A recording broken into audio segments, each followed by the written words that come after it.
friend of me is Xiaomi Redmi 10, and today I would like to show you how you can download and apply iOS Launcher on this Xiaomi. Start by accessing Play Store, clicking on the search bar and just typing iOS Launcher. Now install this free app from this developer and choose Open.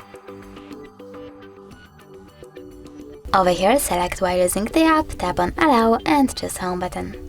Finally, click on iOS Launcher, choose Remember My Choice, click on iOS Launcher again and tap on Got It. As you can see, Apple layout was applied successfully on my Xiaomi. Thanks so much for watching. If you enjoyed this video, leave a like, comment and definitely subscribe. Bye!